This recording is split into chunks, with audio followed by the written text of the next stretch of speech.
إن الحمد لله نحمده ونستعينه ونستغفره ونعوذ بالله من شرور أنفسنا ومن سيئات أعمالنا من يهده الله فلا مضل له ومن يضلله فلا هادي له وأشهد أن لا إله إلا الله وحده لا شريك له وأشهد أن محمدا عبده ورسوله أما بعد فإن خير الحديث كتاب الله وخير الهدي هدي محمد صلى الله عليه وسلم وشر الأمور محدثاتها وكل محدثة بدعة وكل بدعة ضلالة وكل ضلالة في النار.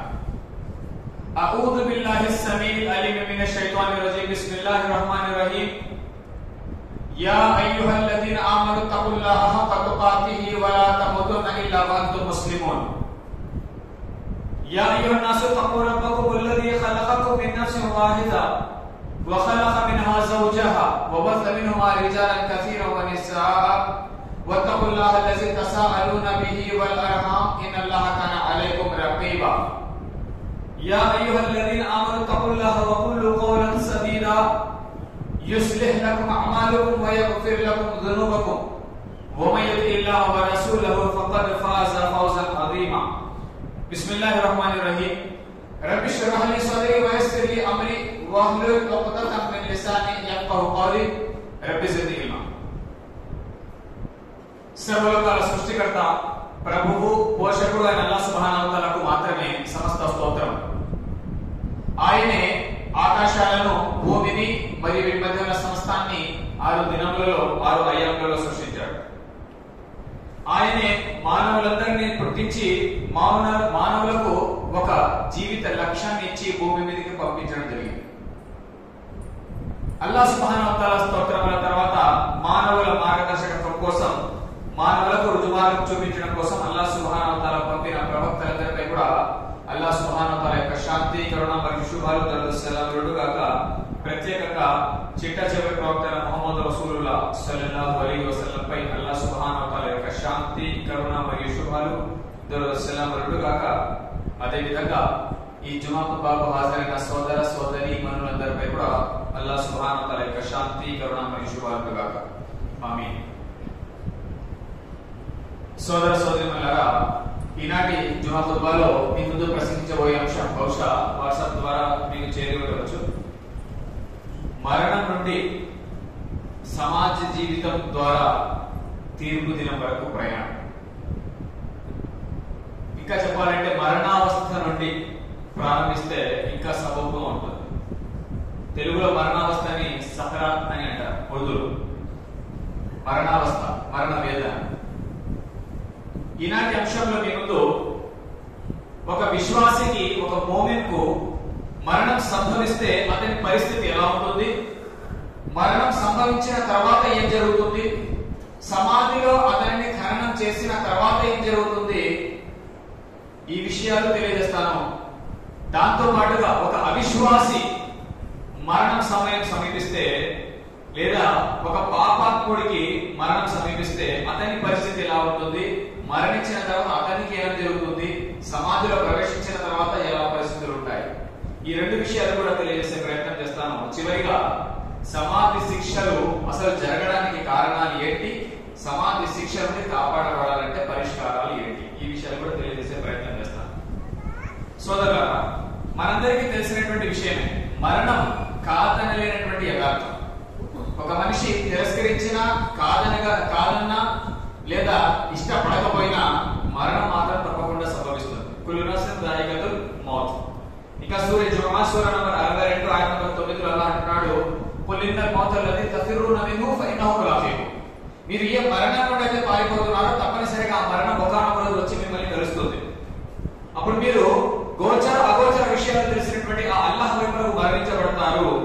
మీరు ఈ భూమి మీద చేస్తూ ఉండే వాటి గురించి ఆయన మీకు తెలియజేస్తాడు అని చెప్పడం జరిగింది.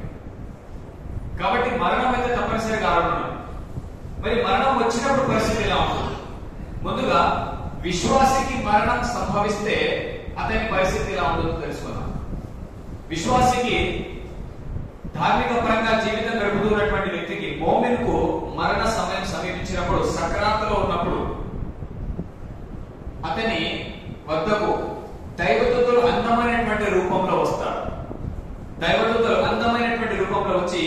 అతని ఇరువైపులా కనుచూపు మేరలో వారు తిరిగి కూర్చొని ఉంటారు. ఆ తర్వాత వారు సలాం చెబుతారు. ఓ శుభ ఆత్మ, అల్లాహ్ యొక్క సలాములు నీపై ఉండుగాక, శాంతి నీపై ఉండుగాక. నీవు పయనించవలసినటువంటి సమయం, అల్లాహ్ నీకు ఇచ్చినటువంటి సమయం అయిపోయింది, ఇక నీవు అల్లాహ్ వైపుకు పయనించవలసి ఉంది అని తెలియజేయడం జరుగుతుంది. ఒక వ్యక్తికి అనేక పేర్లు ఉంటాయి, ఎన్నో పేర్లు ఉంటాయి. వాటిలో శ్రేష్టమైనటువంటి పేరుతో అతన్ని ప్రస్తావిస్తారు. ఓ ఫలానా అని. ఒక వ్యక్తికి ఎన్నో పేర్లు ఉంటాయి. తల్లిదండ్రులు పెట్టిన పేరు ఉంటుంది, సమాజంలో ఇంకొక పేరుతో అతను చలామణి అవుతాడు. ఇలా అనేక పేర్లు ఉంటాయి. వాటిలో అత్యుత్తమమైనటువంటి పేరును ప్రస్తావించి అతన్ని సంబోధించి ఈ విధంగా దైవదూతలు మాట్లాడతారు.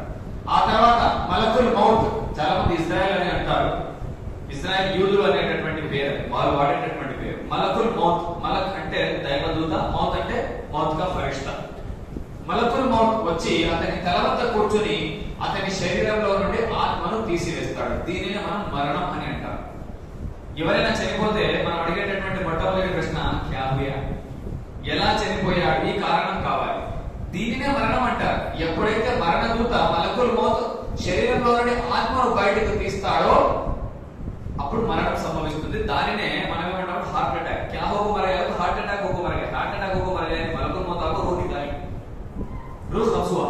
దీనినే మరణం అని అంటారు. ఇది హార్ట్ అటాక్ కాదు, అదే మరణం. ఎప్పుడైతే ఆత్మను బయటికి తీసివేస్తారో గుండె కొట్టుకోవడం ఆగిపోతుంది, ఇదే మరణం అని అనబడుతుంది. ఎప్పుడైతే మరణం సంభవిస్తుందో అతను విశ్వాసి కాబట్టి అతని నుదుటి మీద చెమట వచ్చిపోతుంది. అది ఏ సీజన్ అయినా నుదుటి మీద మరణించిన వెంటనే నుదుటి మీద చెమట వచ్చిందంటే అతను విశ్వాసి అని భావించవచ్చు అని ప్రవక్త సల్లల్లాహు అలైహి వసల్లం అన్నారు. దీని అర్థం చెమట రాకపోతే అవిశ్వాసి అని కాదు, లేకపోతే చెమట వస్తే మంచివాడే అని కాదు. కానీ ఒక సూచన ప్రవక్త సల్లల్లాహు అలైహి వసల్లం తెలియజేశారు. చెమట వచ్చిందంటే బహుశా అతను మంచివాడు, పుణ్యాత్ముడు అని మనం భావించవచ్చు. ఫత్వాని సమస్య ఫత్వే దేనాన్ని ఆజ్కల్ ఫత్వే దేనా ఫ్యాషన్ हो गया. ఇది మొదటి.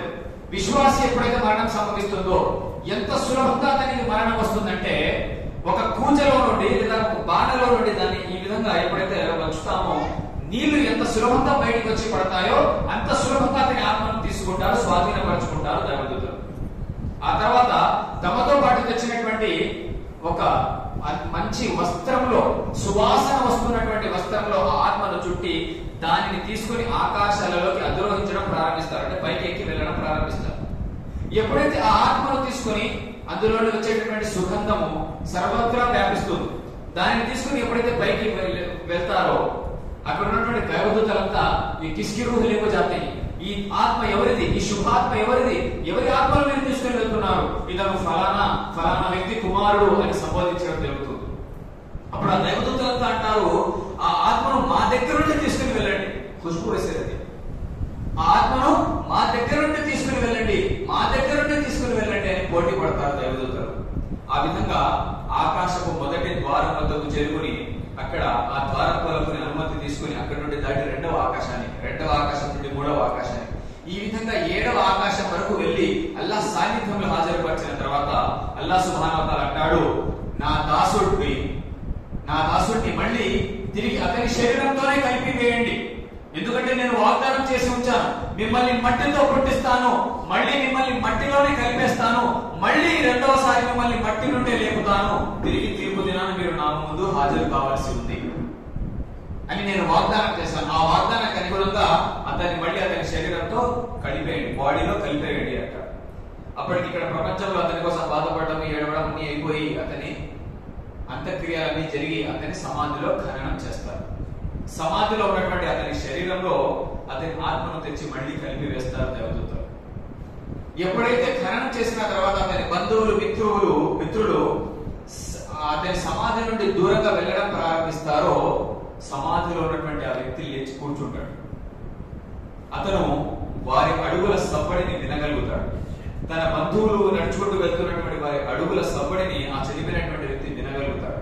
ఇది బర్జఖ్ జీవితం. బర్జఖ్ అంటే దాని తర్జుమా అడ్డు తెర, కర్టెన్. ఉదాహరణకు ఇక్కడ ఏదైనా కర్టెన్ ఉందనుకోండి, కర్టెన్ ఇవల వైపు ఏముందో మీకు తెలియదు, అదేవిధంగా కర్టెన్ ఆవల వైపు ఏముందో నాకు తెలియదు. కారణం మనం అటువైపు చూడలేము కాబట్టి. మనిషి యొక్క దృష్టికి ఒక లిమిట్ ఉంది. ఆ ఆ విధంగా బర్జఖ్ జీవితం అంటే అది ఒక అద్భుత అవతల ఏముంది మనం దానిని పసిగట్టలేము, మనం దానిని చూడలేము. కానీ ప్రవక్త సల్లల్లాహు అలైహి వసల్లం వారు వివరించారు, తెలియజేశారు కాబట్టి దానిని మనం యథాతథంగా విశ్వసించాలి. ఎందుకంటే ఖురాన్ ప్రారంభం కావడమే ఈ విషయంతో ప్రారంభమవుతుంది. సూరా బఖరా బిస్మిల్లాహిర్ రహమానిర్ రహీం అలిఫ్ లామ్ మీమ్ జాలికల్ కితాబు లా రైబ ఫీహి హుదల్ లిల్ ముత్తఖీన్ అల్లదీన యుమినూన బిల్ గైబ్. జాలికల్ కితాబు లా రైబ ఫీహి, ఈ గ్రంథం ఇందులో ఎటువంటి అనుమానమూ లేదు, ఇది దైవ గ్రంథమని, ఇది దైవభీతి కలిగినటువంటి వారికి మార్గం చూపిస్తుందనే విషయంలో ఎటువంటి డౌటే లేదు. ఎవరికి మార్గం చూపిస్తుంది ఈ గ్రంథం? అల్లదీన యుమినూన బిల్ గైబ్, ఎవరైతే అగోచర విషయాలను విశ్వసిస్తారో, అగోచర యథార్థాలు గైబ్ కే చీజోं पर ईमान लाना. అగోచర విశ్వాసాలు అంటే, అగోచర విషయాలంటే కంటికి కనిపించనివి, చెవులకు వినిపించినటువంటివి, మనసుకు అర్థం కాని, అంటే సమాధి జీవితం. చనిపోయిన తర్వాత మనిషి ఎలా లేస్తాడు? అదే మన విశ్వాసానికి పరీక్ష. ప్రవక్త వారు చెప్పారు, మనం విశ్వసించారు. ఇది ఒక విశ్వాసం యొక్క లక్షణం. ఈ విశ్వాసంలో రవ్వంత అనుమానం ఉన్నా సరే మన విశ్వాసం నెరవేరదు, మనం నిజమైనటువంటి విశ్వాసం కాలేదు. కాబట్టి ఆ వ్యక్తి తన బంధువుల అడుగుల సవ్వడిని వినగలుగుతాడు. ఆ తర్వాత ఇద్దరు దైవదూతలు మున్కర్ నకీర్ సమాధిలో వచ్చి భయంకరమైనటువంటి నల్లటి ఆకారంలో, నల్లటి ముఖాలతో వాడు వస్తారు. అతన్ని లేచి కూర్చోబెట్టి అతన్ని ప్రశ్నించాలనుకుంటారు. అయితే ఆ సమయంలో ఒక అందమైనటువంటి వ్యక్తి రూపంలో ఒక వ్యక్తి ప్రత్యక్షమవుతాడు. అందమైనటువంటి రూపంలో ఒక వ్యక్తి ప్రత్యక్షమవుతాడు. ప్రత్యక్షమయ్యి, నువ్వు భయపడవలసిన అవసరం లేదు, నువ్వు చింతించవలసిన అవసరం లేదు, దేర్ ఇస్ నో టెన్షన్, నువ్వు భయపడాల్సిన అవసరం లేదు, నన్ను గుర్తుపట్టావా అని అడుగుతాడు. లేదు, నేను నిన్నైతే గుర్తుపట్టలేదు, కానీ నీ ముఖం చూస్తుంటే ఎవరో మంచివాడిలాగానే ఉన్నావు, నీ ద్వారా మంచి వస్తుందని నేను ఆశిస్తున్నాను. ఎవరు నువ్వు అంటారు. నేను ఎవరో కాదు, నువ్వు చేసుకున్నటువంటి పుణ్యకార్యాలే అని అతనికి అభయం ఇచ్చి ధైర్యం చెప్పి, నువ్వు భయపడాల్సినటువంటి అవసరం లేదు, ఈ పుణ్యకార్యాలు నీకు తోడుగా ఉన్నాయి, తీర్పు దినాన నువ్వు సాఫల్యం పొందుతావు, భయపడాల్సిన అవసరం లేదు అంట. ఆ తర్వాత మున్కర్ నకీర్ అతన్ని లేపి కూర్చోబెట్టి 3 ప్రశ్నలు అడుగుతారు. ఇక్కడ చదువుకున్న వాళ్ళంటే ఈ పాయింట్ బాగా అర్థమవుతుంది. ఇక్కడ చూడండి, 3 ప్రశ్నలు అందరికీ తెలుసు, కొత్త ప్రశ్నలు ఏమి కాదు. సిలబస్ అవుట్ అయిపోయింది, యూనివర్సిటీనే సిలబస్ అవుట్ చేసింది. దాంతో పాటు ప్రశ్నలకు జవాబులు కూడా యూనివర్సిటీ క్వశ్చన్ పేపర్ తయారు చేస్తుంది. చదువుకున్నటువంటి విద్యార్థులు చెప్తారు, పేపర్ అవుట్ అయిందంటే వాళ్ళ ఆనందానికి అర్థం ఉండదు. ఎవరైనా అదో ఈ పేపర్ అవుట్ అయిందో, అది క్వశ్చన్ పరీక్షలు వస్తాయని అన్ని పక్కన పెట్టి అది చదువుతాడు. కారణం పాస్ కావాలనేటువంటి తాపత్రయం ఉంటుంది. ఆ విధంగా ఏ యూనివర్సిటీ ద్వారా అయితే ఈ ప్రశ్నలు అడగబడతాయో, ఈ అల్లాహ్ సుబ్హానహు వ తఆలా అయితే ఈ ప్రశ్నలు అడిగిస్తాడో ఈ దైవదూతల ద్వారా, ఆ ప్రశ్నలు లీక్ అయిపోయాయి, అందరికీ తెలిసినటువంటివి, వాటి జవాబులు తెలుసు. కానీ ఇక్కడ మర్మం ఏమిటంటే, బట్టి కొట్టుకున్నటువంటి వాడు సాఫల్యం పొందలేడు. కేవలం బట్టి కొట్టడం ద్వారా ఆ ప్రశ్నలు మనకు జవాబులు గుర్తు రావు. ఏ వ్యక్తి అయితే ఈ 3 ప్రశ్నల జవాబులకు అనుగుణంగా జీవితం గడుపుతాడో అతనికి ఆ ప్రశ్నలకు జవాబులు గుర్తొస్తాయి ఆ టైంలో. లేకపోతే మీ అందరికి అనుభవం ఉంటుంది, పరీక్ష రాసినప్పుడు బాగా చదువుకుని ఉంటారు, పొద్దునంతా బాగా గుర్తుంటుంది, పరీక్షలో పోయిన తర్వాత, పరీక్ష హాల్లో కూర్చున్న తర్వాత జవాబులు గుర్తు రానటువంటి పరిస్థితి ఎప్పుడైనా ఏర్పడిందా లేదా? జవాబు తెలిసినప్పటికీ సరైనటువంటి సమయంలో జవాబు గుర్తు రాకపోవడం అనేది మన జీవితంలో సర్వసాధారణంగా జరిగి ఉంటుంది. ఇది అలాగే ఉంటుంది. మొదటి ప్రశ్న, మన ప్రభుగా, నీ ప్రభువు ఎవరు? ఎవరి గురించి మనం మాట్లాడుతున్నాము? విశ్వాసి గురించి మనం మాట్లాడుతున్నాం. విశ్వాసికి మరణం సంభవించింది, అతని పరిస్థితి ఎలా ఉంటుందో మనం మాట్లాడుతున్నాం. మన ప్రభుగా, నీ ప్రభువు ఎవరు? విశ్వాసి అంటారు రబ్బునల్లా, నా ప్రభు అల్లా. ఇక్కడ దయచేసి మిగతా అరబీ సిక్లే జానానికి మన అరబీ పుస్తకి అనేది ఇది అవసరం లేదు. ఇక్కడ భాష కాదు ముఖ్యం. ఎప్పుడైతే జీవితం దానికి అనుగుణంగా నడుస్తుందో, ఎప్పుడైతే దాని ప్రకారం మనం జీవితం గడుపుతామో, ఆటోమేటిక్ గా మన నోటి నుండి ఆ ఆన్సర్స్ వస్తాయి. దాని గురించి దిగులు పడాల్సిన అవసరం లేదు. మొదటి ప్రశ్న, మన ప్రభుగా, నీ ప్రభువు ఎవరు? నా ప్రభువు అల్లాహ్. రెండవ ప్రశ్న, నీ ధర్మం ఏది? నా ధర్మం ఇస్లాం. మూడవ ప్రశ్న, నీ ప్రవక్త ఎవరు? నా ప్రవక్త ముహమ్మద్ సల్లల్లాహు అలైహి వసల్లం. లేదా ప్రశ్న ఈ విధంగా అడగబడుతుంది, ఈ వ్యక్తి గురించి నీ అభిప్రాయం ఏమిటి? ఆయన మా ప్రవక్త. ఈ రకంగా ప్రశ్న అడగబడవచ్చు. ఈ 3 ప్రశ్నలు, నీ ప్రభువు ఎవరు, నీ ధర్మం ఏది, నీ ప్రవక్త ఏది, ఈ 3 ప్రశ్నలకు ఎప్పుడైతే తను సరైన సమాధానం ఇస్తాడో, అల్లాహ్ సుబ్హానహు వ తఆలా ఆకాశాలలో నుండి పలుకుతాడు, నా దాసుడు సత్యం పలికాడు, మేరే బందే నే సచ్ కహా, నా దాసుడు సత్యమే పలికాడు, కాబట్టి ఇతని కోసం స్వర్గపు ద్వారాన్ని తెరవండి. సమాధిలో ఇక్కడ నుంచి స్వర్గపు ద్వారాన్ని తెరవండి, దైవదూతలు రెండు ద్వారాలు తెలుస్తారు. ఒకవైపు స్వర్గపు ద్వారము, ఒకవైపు నరకపు ద్వారము. రెండు ద్వారాలు తెలుస్తారు. ఓ దాసుడా, ఇదిగో నరకపు ద్వారం. ఒకవేళ నీవు ఈ ప్రశ్నలకు సరైనటువంటి సమాధానం ఇవ్వకపోయి ఉంటే ఇది నీ శాశ్వత నివాసం అయి ఉండేది. కానీ అల్లాహ్ తన కారుణ్యంతో, అల్లాహ్ తన అనుగ్రహంతో ఈ భయంకరమైనటువంటి నరకం నుండి నిన్ను కాపాడాడు. ఇదిగో ఇది నీ శాశ్వత నివాసం కాబోతోంది అని స్వర్గపు ద్వారాన్ని తెరిచి అతనికి చూపిస్తారు. ఆ విధంగా ఆ వ్యక్తితో అనబడుతుంది, ఎప్పుడైతే అతను స్వర్గాన్ని చూసుకుంటాడో ఎప్పుడు నేను వెళ్ళేది, దానికి ఇంకా సమయం ఉంది, నీవు ఆరాం కరో,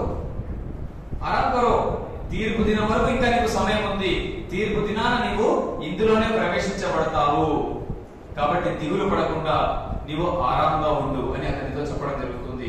ఆ తర్వాత ఖురాన్ అతని కోసం సమాధిలో వస్తుంది. ఖురాన్ సమాధిలో వచ్చి అల్లాహ్తో దువా చేసి సిఫారసు చేస్తుంది, ఓ అల్లాహ్, ఇతన్ని నేను రాత్రి నిద్రపోకుండా చేశాను, ఇతను రాత్రి కూడా జాగరణ చేసి నన్ను పఠించేవాడు, జీవితంలో నా ప్రకారం నడుచుకునేవాడు, కాబట్టి ఇతని సమాధిని వెలుగుతో నింపివేయి, ఇతని కోసం స్వర్గం నుండి పడకను ఏర్పాటు చేయి. అల్లాహ్ సుబ్హానహు వ తఆలా ఖురాన్ చేసినటువంటి దువాను మన్నించి అతని సమాధిని వెలుగుతో నింపేస్తాడు. లోపల లైటింగ్ ఉండదు కదండి, లోపల లైటింగ్ ఉండదు, అతని సమాధిని వెలుగుతో నింపివేస్తాడు. ఖురాన్ చేసినటువంటి సిఫారసు వల్ల. ఈ సిఫారసు ఖురాన్ చేయాలంటే ఖురాన్ మనం చదివి ఉండాలి, చదువుతూనే ఉండాలి. ఖురాన్ అనే పేరు అర్థమే బార్ పడిసాని వారి కితాబ్. అయితే దురదృష్టవశాత్తు ఉన్నాం, మనలో చాలా మంది ఖురాన్ చదివే వాళ్ళు ఉన్నాం, కానీ ఖురాన్ అర్థం చేసుకునే ప్రయత్నం అయితే చేయాలి. ఖురాన్ అర్థం చేసుకుని చదివితే పుణ్యం కూడా లభిస్తుంది, మక్సద్ కూడా పూర్తవుతుంది, ఉద్దేశం కూడా పూర్తవుతుంది. ఉద్దేశం ఏమిటి? ఖురాన్ చదవాలి, అర్థం చేసుకోవాలి, అర్థం చేసుకుని దాని ప్రకారం ఆచరించాలి, ఆచరించిన దానిని ఇతరులకు కూడా బోధించాలి. ఇది ఖురాన్ యొక్క ఉద్దేశం. ఎప్పుడైతే మనం అది చేస్తామో ఖురాన్ మన కోసం సమాధిలో సిఫారసు చేస్తుంది. ఈ విధంగా ఖురాన్ ఒక దెబ్బ సమాధిలో కొడుతూనే అతని సమాధి విశాలంగా అయిపోతుంది. అతను తీర్పు దిన వరకు ఆ సమాధిలో అలాగే ఉండిపోతాడు ప్రశాంతంగా. ఇది ఒక విశ్వాసికి మరణం సంభవిస్తే జరిగేటటువంటి పరిణామం. ఒకవేళ అవిశ్వాసికి మరణం సంభవిస్తే జరిగే పరిణామాలు ఎలా ఉంటాయి? దానికంటే ముందు స్వయం ప్రవక్త ముహమ్మద్ సల్లల్లాహు అలైహి వసల్లం వారు తెలియజేసినటువంటి మాట, ఎప్పుడైతే ఆయన తన చివరి ఘడియల్లో అంటే ప్రవక్త సల్లల్లాహు అలైహి వసల్లం వారి సఫరాతులో ఆయన ఈ మాట ఇన్నలిల్ మౌతి సఫరా, ఇన్నలిల్ మౌతి సఫరా, మాటి మాటికి మాట అనేవారు, లా ఇలాహ ఇల్లల్లాహ్ ఇన్నలిల్ మౌతి సఫరా, లా ఇలాహ ఇల్లల్లాహ్ ఇన్నలిల్ మౌతి సఫరా, లా ఇలాహ ఇల్లల్లాహ్, అల్లాహ్ తప్ప ఇతర ఆరాధ్యులు ఎవరు లేరు, నిశ్చయంగా మరణంలో యాతన ఉంది, मौत में सख्ती है, मौत में मुश्किलात है, मौत में परेशानी है, तकलीफ है. ఇది ప్రవక్త సల్లల్లాహు అలైహి వసల్లం స్వయాన తన చివరి సమయంలో చెప్పినటువంటి మాట. మాటి మాటికి నిశ్చయంగా మరణ వేదన ఉంది అంటే ప్రవక్త సల్లల్లాహు అలైహి వసల్లం లాంటి వారు మానవులందరిలోకి ఉత్తమమైనటువంటి వారు, ప్రవక్తలకు కూడా నాయకుడు, కానీ ఆయన కూడా మరణంలో వేదనను అనుభవించారు, మరణంలో కష్టాలను అనుభవించారు, మరణంలో యాతనను అనుభవించారు. అలాంటిది మీరు నేను మనం కూడా యాతనను అనుభవిస్తాం. ఇది తప్పనిసరిగా జరిగేటటువంటి, ఇది విశ్వాసి పరిస్థితి. అవిశ్వాసి పరిస్థితి ఎలా ఉంటుంది? ఇక్కడ రెండు విషయాలు తెలుసుకోవాలి. మొదటిది అవిశ్వాసి అంటే అల్లాహ్ను విశ్వసించినటువంటి వాడు, ఇస్లాం ప్రకారం నడుచుకోనటువంటి వాడు. రెండవది ముస్లింగా ఉన్నప్పటికీ కూడా ఆచరణ చేసేవాడు కాదు. నమాజులు లేవు, ఉపవాసాలు లేవు, ఏమీ లేదు, ఆచరణ లేదు. నామ్ కా ముసల్మాన్, కామ్ కా నహీ, అమల్ కా నహీ, సిర్ఫ్ నామ్ కా ముసల్మాన్. అలాంటి వ్యక్తి, ఇద్దరి ట్రీట్మెంట్ ఒకటే. ఇస్లాం ప్రకారం నడుచుకోకుండా ఉన్నటువంటి అవిశ్వాసి అయినా కూడా, ముస్లిం అయినప్పటికీ ఆచరణ లేకుండా ఉన్నా కూడా, ఈ ఇద్దరి పరిస్థితి ఒకేలా ఉంటుంది. ఎప్పుడైతే వారికి మరణం సమీపిస్తుందో మరణ దూతలు భయంకరమైన రూపంలో వస్తారు. మరణ దూతలు ఎప్పుడైతే భయంకరమైన రూపంలో వస్తారో వారి ముఖాలు చూస్తూనే సహోగా మీరు కానీ ఖతం, బర్బాదమైంది. ఎందుకు? ఇక దీని తర్వాత నేను చేసుకున్న కర్మలు ఆగిపోతాయి, అకౌంట్లో పుణ్యాలు ఇంకా పెరిగే అవకాశం లేదు, నా కర్మలు అలాగే ఉండిపోతాయి. నేను చేసుకున్న కొద్దిపాటి పుణ్యాలు, నేను చేసుకున్న పెద్ద పెద్ద పాపాల ముందు నిలబడలేవు, నా పాపాలు ఎక్కువగా ఉన్నాయి, నేను నరకానికి వెళ్ళిపోతానని భయం అతన్ని పట్టుకుంటుంది. ఎప్పుడైతే మరణ దూతలు వచ్చి వరుసగా అతని వద్ద కూర్చొని సలాంగా చెప్పారు, ఓ దురాత్మ, అల్లాహ్ యొక్క శాపం నీ మీద పడుగాక. అతనికి ఎన్నో పేర్లు ఉంటాయి ప్రపంచంలో. విశ్వాసి విషయంలో ఉత్తమమైన పేరును ప్రస్తావిస్తే, వీడి విషయంలో వాడికి ఉన్నటువంటి పేర్లన్నింటిలో అధ్వానమైనటువంటి పేరు ఏముంటుందో దాంతో ప్రస్తావించో ఫలానా నువ్వు నాశనం అయిపోగాక, అల్లా యొక్క శాపం నీపై ఉండుగాక, అల్లా యొక్క ఆగ్రహం వైపునకు పద అనే టైం అయిపోయింది.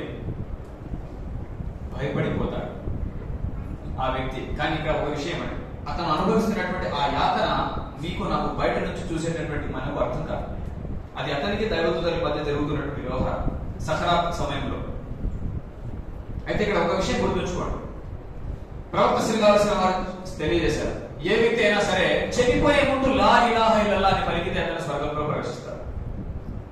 అక్కడైనా కనీసం లాస్ట్ ఆప్షన్ ఒకటి ఉంది, మన్ కాన ఆఖిరు కౌలిహి లా ఇలాహ ఇల్లల్లాహ్ దఖలల్ జన్నah. ఎవరైతే తన నోటి నుండి చిట్ట చివరి పలుకులు లా ఇలాహ ఇల్లల్లాహ్ అని వస్తాయో అతను స్వర్గవాసి. కాబట్టి ఒకవేళ దయచేసి ఈ విషయాన్ని ప్రశాంతంగా ఆలోచన చేయండి. మీకు మీ అమ్మ పట్ల, మీ నాన్న పట్ల, లేదా మీ బంధువుల పట్ల, కుటుంబ సభ్యుల పట్ల ప్రేమ ఉంటుంది, దానికి కాదనడం లేదు. కానీ ఎప్పుడైనా వారు మరణ వేదనలో ఉన్నట్టు మీకు అనిపిస్తే, వయసు ఉంటుంది, అనారోగ్యం ఉంటుంది, ఎప్పుడైనా చాలా ఎక్కువ అనారోగ్యం వస్తుంది, బహుశా మన మనసు కనిపిస్తుంది కాదో గుజరజాతికి, బహుశా మరణం ఏమైనా సంభవం, ఇది యథార్థం కదా. మా అమ్మ మీద నాకు ప్రేమ ఉంటే చనిపోకుండా ఉంటుందా? మా అమ్మ శాశ్వతంగా. కానీ ఇక్కడే ఒక విశ్వాసి చేయవలసినటువంటి అతి ముఖ్యమైన పని ఏంటంటే, నా అమ్మ మీద నిజంగా నాకు ప్రేమ ఉంటే, నా తండ్రి మీద నాకు నిజంగా ప్రేమ ఉంటే, అతను మరణ వేదనలో ఉన్నప్పుడు ఏడుస్తూ కేకలు వేస్తూ ఉండడం కంటే కూడా నాన్న కలిమా చదువుని గుర్తు చేయాలి. ఇది మనం చేయగలిగే అతి విలువైనటువంటి పని. ఇది చేయమనం చేస్తామా ఇన్షాల్లాహ్? మన తండ్రి కానీ, తల్లి కానీ, కుటుంబ సభ్యులు కానీ, ఎవరైనా కానీ వారు మరణ వేదన చూడండి, వారి పట్ల మనకు ప్రేమ ఉంది కాదనలేదు, వారు బ్రతకాలనే ఉంటుంది, వారు మనతో పాటు ఇంకా కొన్ని సంవత్సరాలు ఉండాలని మనకు ఉంటుంది. కానీ యథార్థం ఏమిటి? కుళ్ళు రాష్ట్రం దాయకలు ఒకనొక రోజు వదిలిపెట్టి వెళ్లాల్సిందే. వాళ్ళు ముందు పోతారో తెలియదు, మనం ముందు పోతామో తెలియదు. కానీ పాస్ అయి వెళ్ళిపోతే, వెళ్తూ వెళ్తూ పాస్ అయిపోతే, పాస్ అయ్యే అవకాశం మరణాలు లభిస్తే, నాన్న కలిమా చదువు, లా ఇలాహ ఇల్లల్లాహ్ అని పలుకు అని అన్నామనుకోండి, బహుశా మనం చెప్పడం ద్వారా మన తండ్రి గారు లా ఇలాహ ఇల్లల్లాహ్ అని పలికి ఆ తర్వాత చనిపోతే इंशाअल्लाह మన తండ్రి గారు స్వర్గానికి వెళ్తారు. एक बेटा हो वो काम कर सकते हैं तुम्हें, मां के लिए, बाप के लिए, बाद में बड़े बड़े बातें करते, मैं चहलमा करती, वो करती, इतना खर्चा करती, इतनी दवा का खिलाते, सो किसे होना? माँ बाप के लिए दुआ नहीं कर सकते, सुनो कलमा याद नहीं दिला सकते, सुनो माँ बाप को, ये सब बड़े बड़े बातें करेंगे. చాలా విలువైన మాట చెప్తున్నాను నేను, దయచేసి ప్రశాంతంగా ఆలోచన చేయండి. మీ తల్లిదండ్రుల కోసం మీరు ఏదైనా చేయగలిగితే ఇది అసలైనటువంటిది. ఆ తర్వాత మరణించిన తర్వాత వారి కోసం దువా. విశ్వాసి మరణం సంభవిస్తే విన్నాం, అవిశ్వాసికి మరణం సంభవిస్తే భయంకరమైన రూపంలో వస్తారు. ఆ రూపం చూస్తూనే ఇతను భయపడిపోతాడు. ఇంకా మీరు గమనిస్తే కొంతమంది ఒంటికి రెండుకి చేసుకుంటారు, ఒంటికి రెండుకి చేసుకుంటారు. వారిని చూసిన భయం అది.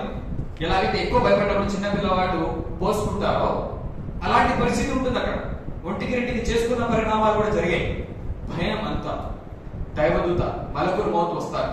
వచ్చిన తర్వాత ఆత్మను స్వాధీనపరచుకునే ప్రయత్నం చేస్తారు. కానీ బయటికి వచ్చేస్తే కానీ ఖతం. కాబట్టి బయటికి రావడానికి ఆ ఆత్మ ఇష్టపడదు, శరీరంలోనే దాక్కునే ప్రయత్నం చేస్తుంది.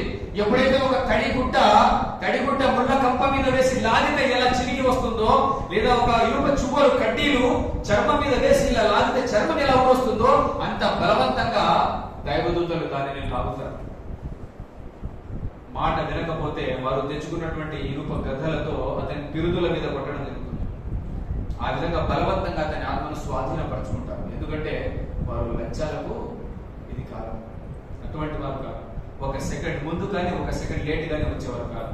మిస్ కాల్ ఇవ్వరు, మెసేజ్ చేయరు, కాల్ చేయరు. ఈ కాలంలో చెప్పాలంటే వాట్సాప్ కూడా చేయరు. డైరెక్ట్ గా వస్తారు. ఏ మాత్రం సమయం ఇవ్వరు. కానీ సమయం లభించిందంటే వారు అదృష్టవంతులు. అలాంటి అదృష్టవంతులు కూడా చూశాము. ఈ రోజు నేను చనిపోబోతున్నాను, రేపు నేను చనిపోబోతున్నాను అని చెప్పినటువంటి వాళ్ళు కూడా ఉన్నారు. వారు పుణ్యాత్ములు. వారికి ఆ మనసు అనిపిస్తుంది, వారికి అలా బహుశా అనిపించవచ్చు.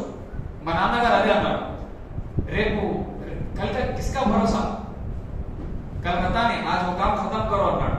ఈరోజు మధ్యాహ్నం అసర్ తర్వాత మా నాన్నగారు చనిపోయారు. రేపు నేను ఉండకపోవచ్చు, ఆ పని అలాగే ఉండిపోతుంది, ఈ రోజు ఆ పని పూర్తి చేయండి నేను ఉండగానే అని అన్నాడు. ఇలా బహుశా అదృష్టవంతులు లభిస్తుంది. కల్మా పఠించి నేను కల్మా పఠించాను కదా అని చెప్పి చనిపోయినటువంటి అదృష్టవంతులు ఉన్నారు. అల్లాహ్ మనకు కూడా ఆ అదృష్టవంతుల్లో చోటు ప్రసాదించారు. ये सबसे बड़ी कामयाबी है। मरते स्टेप पर वो किले हमारा फिर बिरने के किले आया है, पट्टे वहां है, एग्रीमेंट आया है, रजिस्टर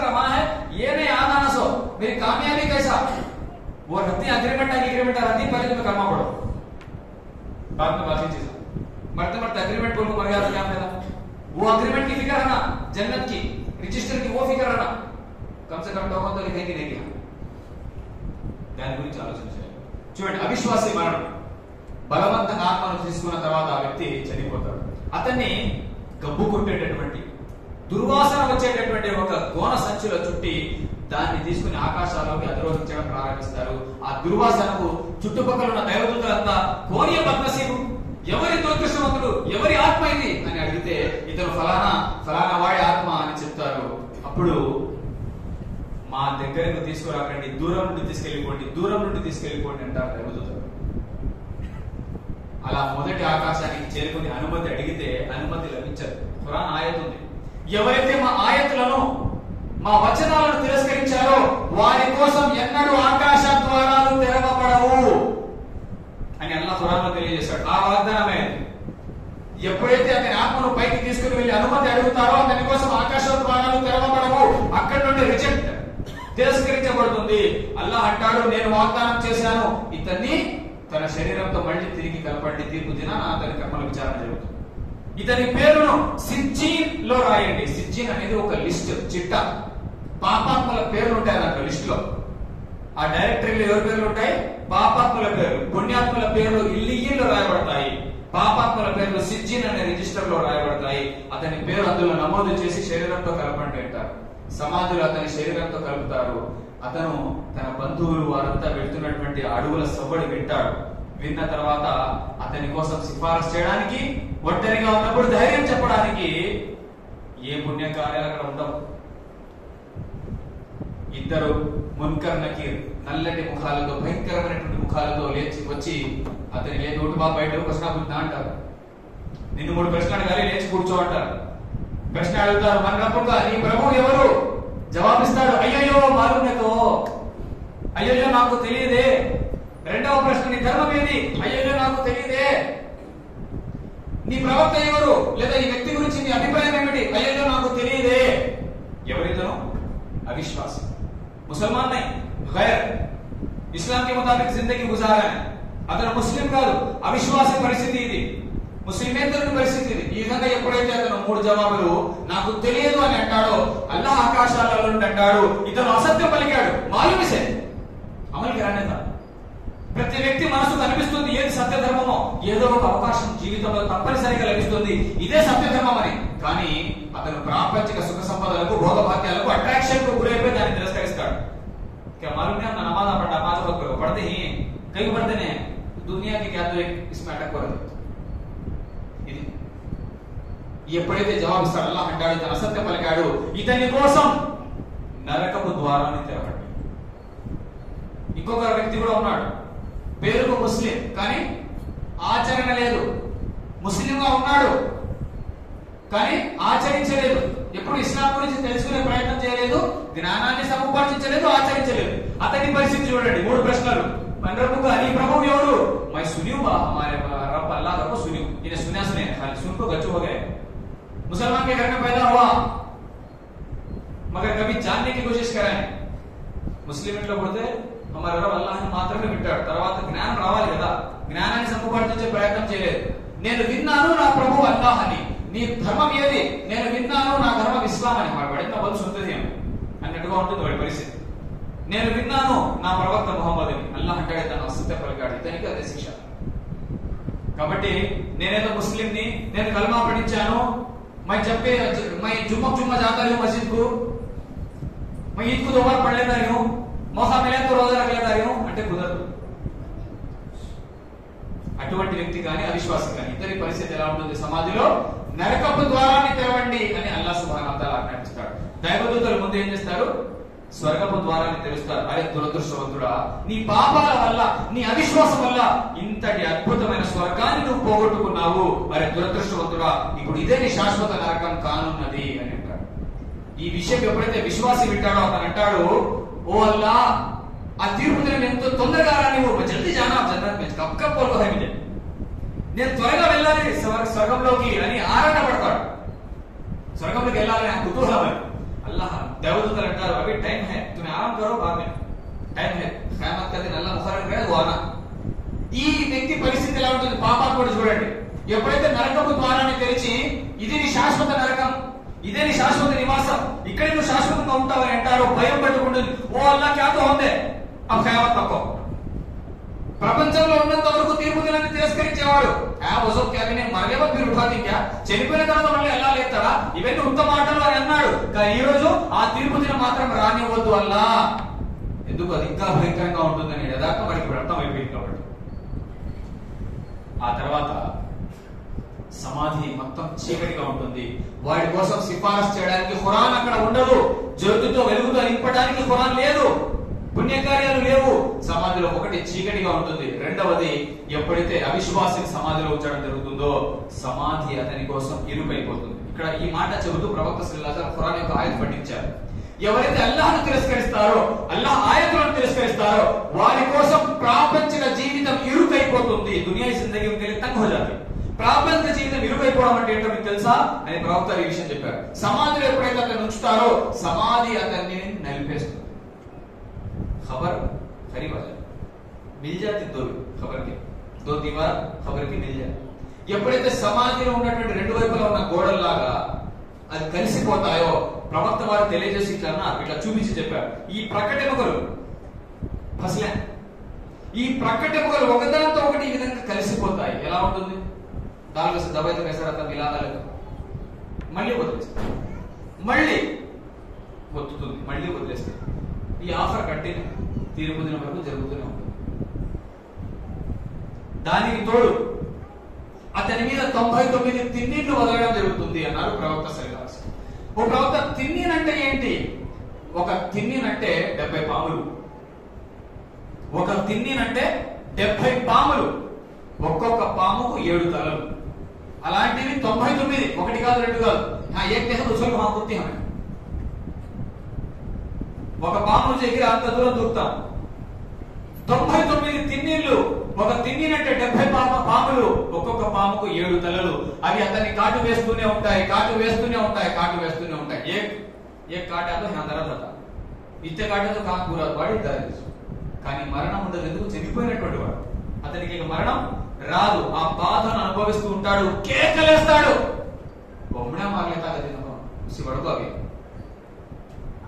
అతని అరుపులు మనుషులు జిన్నాతులు తప్ప అందరూ వింటారు. ముఖ్యంగా జంతువులు పక్షులన్నీ వింటాయి, మనుషులు వినలేరు. మనుషులు వినలేరు అంటే ఇది అల్లాహ్ యొక్క కారుణ్యం. ఒకవేళ మనుషులు అక్కడ లోపల జరుగుతున్న శిక్షల శబ్దాలు, వాడు వేసే కేకలు వింటే हमारे चिच्चा मरियम बोलो गया जनाजे में, हाँ उन्होंने चीखा हमारे अंदर से, हमारे चिच्चा बाबा को कर दूं, मैं दफन कर दूं, डर को हमारे बाबा को 1 हालत होती है, बोलो डर को छोड़ाओ तो मुझ बाहर. ఇదే మాట అన్నారు ప్రవక్త సల్లల్లాహు అలైహి వసల్లం. ఒకవేళ మీరు ప్రజలను ఖననం చేయడం, సమాధిలో పూడ్చబెట్టడం మానేస్తారనే భయం నాకు లేకపోయి ఉంటే ఈ రోజు నేను సమాధిలో ఉన్నటువంటి అరుపులు ఎలా వింటున్నానో మీకు కూడా వినపడేటట్టు చేయమని అల్లాహ్తో దువా చేసేవాడిని. కానీ ఎందుకు చేయలేదు? ఒకవేళ ఆ అరుపులు వింటే మీరు భయపడిపోతారు.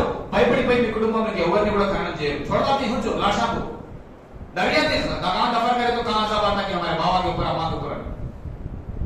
అది అల్లాహ్ యొక్క కారుణ్యం వినకపోవడమే. కానీ ఎప్పుడైనా గమనించండి, జంతువులు ఉంటాయి, శ్మశానానికి దగ్గర జంతువులు అంటే కేకలు వేస్తూ ఉంటాయి, అరుస్తూ ఉంటాయి జంతువులు. కారణం అదే, వీళ్ళ అరుపులు విని అవి భయపడతాయి. క్యారెబాయికి హాలత్. ఈ విధంగా 99 తిన్నీళ్లు. అంతేకాదు, ఒక చెవిటివాడు, ఒక గుడ్డివాడు. చెవిటి మరియు గుడ్డి అంటే వినబడదు, కనబడదు. అలాంటి ఒక దైవదూతను నియమిస్తారు. అతని చేతిలో ఇనుప గద ఉంటుంది. ఆ గదతో ఆ వ్యక్తిని లోపల సమాధిలో కొట్టడం జరుగుతుంది. ఒకసారి 2 సార్లు కాదు, కొడుతూనే ఉంటాడు. ఇక్కడ గమనించండి, ఒక టీచర్ కాబట్టి ఉదాహరణ చెప్తాను. పిల్లవాడిని పిలిచి మనం కొట్టామనుకోండి, ఒక 2 దెబ్బలు వేస్తే వాడు ఏడ్చాడు, వాడి ముఖం చూస్తే మనకు బాధ అనిపిస్తుంది. వాడు ఏడవడం చూసి మనకి బాధ అనిపించి ఇంకో 2 కొట్టాలనుకున్నా కూడా వాడి ఏడుపు ముఖం చూసి పోగా అని పంపించవచ్చు. కానీ ఇక్కడ ఏంటంటే చెవిటివాడు, గుడ్డివాడు, కనపడదు, వినపడదు. కొన్ని చీహా మారదు సునాతని, కొన్ని రోయాదు దిగుతాడు. అర్థమైన విషయం. అలాంటి ఒక దైవదూతను అల్లాహ్ నియమిస్తాడు. నో కారుణ్యం, నో రెహం. కొడుతూనే ఉంటాడు, కొడుతూనే ఉంటాడు. తీర్పు దినం వరకు ఇలాగే జరుగుతూ ఉంటుంది. ఈ ఆఫర్లన్నీ జరుగుతూ ఉంటాయి. తిన్నీళ్లు, సమాధిని కలిపివేయడాలు, ఇనుప గదతో కొట్టడాలు, ఇవన్నీ కూడా తీర్పు దినం వరకు జరుగుతూనే ఉంటాయి. దానికి తోడు చీకటిగానే ఉంటుంది.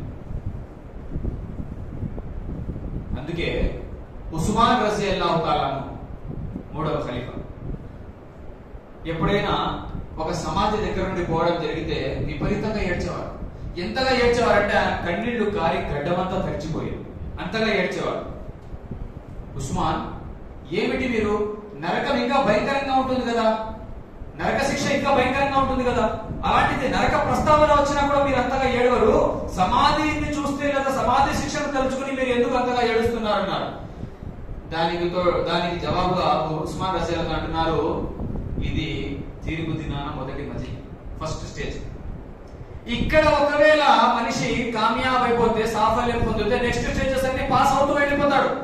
ఇక్కడ పట్టుబడితే రాబోయే స్టేజెస్ ఇంకా భయంకరంగా ఉంటాయి. అది ఐఏఎస్ లో ప్రిలిమ్స్ మెయిన్స్ లాగా.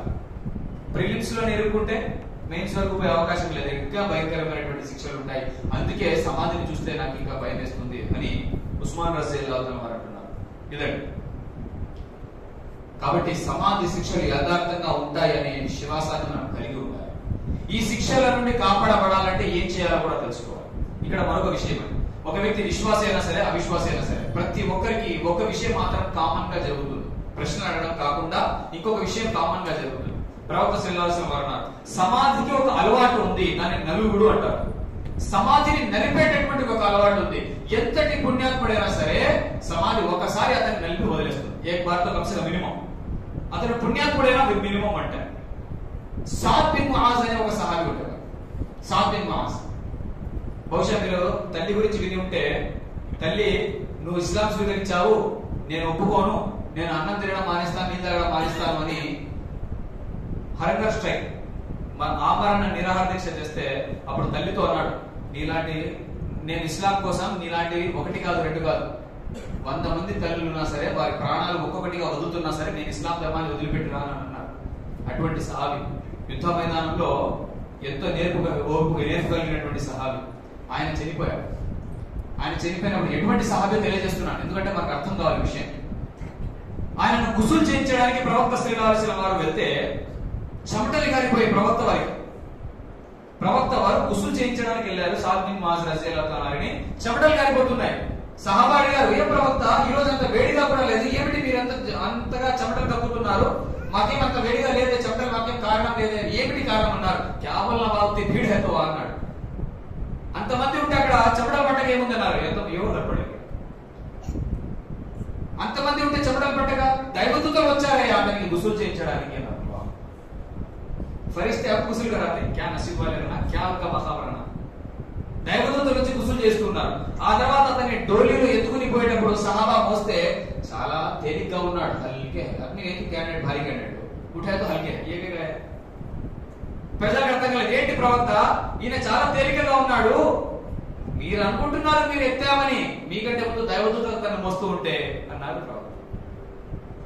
క్యా నసీబ్ వాలే, దైవదూతలు వచ్చి గుసులు చేస్తున్నారు, దైవదూతలు వచ్చి అతని పాడెను మోస్తూ ఉన్నారు. అటువంటి సహాబీ నమాజ్ అయిపోయిన తర్వాత అతన్ని ఖననం చేసిన తర్వాత చాలాసేపు దువా చేశారు ప్రవక్త సల్లల్లాహు అలైహి వసల్లం. సమాధి దగ్గర నిలబడి చాలాసేపు దువా చేశారు. దువా చేసి కారణం ఏంటని అడిగితే, సమాధికి ఒక అలవాటు ఉంది, అది నలిపి వదిలేస్తుంది. సాద్ బిన్ ముఆజ్ ని కూడా నలిపేసింది, అందుకే ఆయన కోసం నేను దువా చేశాను, ఆ తర్వాత అది ఫైనల్ గా వదిలేసింది అని అన్నారు. దీన్ని బట్టి అర్థం ఏది, ఎంత పుణ్యాత్ముడైనా కనీసం ఒకసారి అవుతుంది, పాపాత్ముడైతే కంటిన్యూగా అదే శిక్ష జరుగుతూ ఉంటుంది. సోదరుల, చివరిగా 1-2 నిమిషాలు, సమాధి శిక్ష నుండి కాపాడబడాలంటే ఏం చేయాలి? షహీద్ అయినటువంటి వ్యక్తికి సమాధి శిక్ష ఉండదు. అల్లాహ్ మార్గంలో చెప్పబడినటువంటి వ్యక్తి, అల్లాహ్ మార్గంలో పోరాడడానికి ఎల్లప్పుడూ సిద్ధంగా ఉన్న వ్యక్తికి కూడా సమాధి శిక్ష ఉండదు. శుక్రవారం పగలు కానీ రాత్రి కానీ చనిపోయినటువంటి వ్యక్తికి సమాధి శిక్ష ఉండదు. కడుపు బాధతో చనిపోతే ఆ వ్యక్తికి సమాధి శిక్ష ఉండదు. అదేవిధంగా సూర్య ముల్క్ ప్రతి రాత్రి నిద్రపోయే ముందు తిలావత్ చేసేటటువంటి వ్యక్తికి కూడా సమాధి శిక్ష ఉండదు. మిగతా మొదటి 4 మన చేతుల్లో ఉందా లేదు తెలియదు, కానీ సూర్య ముల్క్ రోజు చదవడం మన చేతుల్లో ఉంది. ఈ రోజు అంతా యూట్యూబ్ కా జమానా. యూట్యూబ్ లో మీరు సూర్య ముల్క్ అని కొడితే మంచి ఫిర్యాదులు వస్తాయి. 5-6 నిమిషాల్లో ఫిర్యాదు అయిపోతుంది. దాన్ని క్లియర్ చేసి దాంతో పాటు మీరు రిపీట్ చేస్తూ పోతే ఒక 2 వారాల్లో కంఠస్థం అయిపోతుంది. 2 వారాల్లో మీరు అదే పనిగా ఖురాన్ పట్టుకుని కూర్చోవాల్సిన అవసరం కూడా లేదు. మంచి హారీని ఎవరైనా ప్లే చేసి ఆయనతో పాటు రిపీట్ చేస్తూ రండి. 2 వారాల్లో కంఠస్థం కూడా అయిపోతుంది. 5 నిమిషాలే సమయం పట్టేది రోజు సూర్య ముల్క్ తిలావత్. ఇది అయితే ఒక్క విషయం మాకు చాలా ముఖ్యమైన చెప్పాలనుకుంటున్నాను, మన సమాజంలో మరీ ముఖ్యంగా, ఎందుకంటే నేను అనుభవిస్తున్న ఆ బాధని మా బాధ చెప్పుకోవాలి. చాలా మంది డబ్బు తీసుకుంటారు, అప్పు చెల్లించారు సమయానికి, లేదా ఎదుటి వ్యక్తికి డబ్బు చెల్లించవలసి ఉంటుంది, ఫీజు కట్టవలసి ఉంటుంది, ఎదుటి వ్యక్తికి ఇంత డబ్బు కడతానని ఒక వాగ్దానం ఉంటుంది, కానీ అది సమయానికి చెల్లించారు. చెల్లించలేకపోతే కనీసం వచ్చి గడువైన అడగరు. ఇది మళ్ళీ ఫోన్ చేస్తే ఎత్తారు కూడా ఎత్తారు, బ్లాక్ కరెక్టింగ్ కాదు, బాకీ పుస్తకాలు. వీరి గురించి ఒక మాట. ఒకసారి ప్రవక్త సెల్లాల్సిన దగ్గరికి ఒక వ్యక్తి కొందరు వచ్చారు. వచ్చి ఫలానా వ్యక్తి చనిపోయాడు ప్రవక్త, మీరు వచ్చి జనాజా నమాజ్ చేయించండి అని అన్నారు. మొట్టమొదటి ప్రశ్న ప్రవక్త అడిగింది, అతని పేరు మీద ఏమైనా బాకీలు ఉన్నాయా? క్యాతో బాకీ ఏ క్యా జీవనం? 2 దినార్లు ఉన్నాయి అన్నారు. 2 దినార్లు అంతే. 2 దినార్లు అతను బాకీ ఉన్నాడు అన్నారు. అయితే నేను నమాజ్ చేయించని వెళ్ళిపోయాడు. బాగా సమజ్నా కితి గహరీ బాత్ బోల్తే 2 దినార్ నమాజ్ చేయించడానికి వచ్చిన ప్రవక్త జనాజా నమాజ్ చేయించకుండా వెళ్ళిపోయారు. మళ్ళీ పరిగెత్తుకుంటూ పోయి ఒక సహాబి వచ్చి, లేదు ప్రవక్త, I am taking the responsibility, నేను తీసుకుంటున్నాను బాధ్యత, నేను అతని బాకీ చెల్లిస్తాను, ఆ 2 దినాలు నేను చెల్లిస్తాను, మీరు రండి అన్నారు. చెల్లిస్తారా అంటే ఇప్పుడు అతని డబ్బు అతనికి లభిస్తుందంటారా? అతని బాకీ తీరిపోతుందా? అలాగైతే వచ్చి నమాజ్ చేయిస్తానన్నారు. నమాజ్ చేయించారు, వెళ్ళిపోయారు. మరుసటి రోజు ఈ సహాబి ప్రవక్తను కలిశాడు.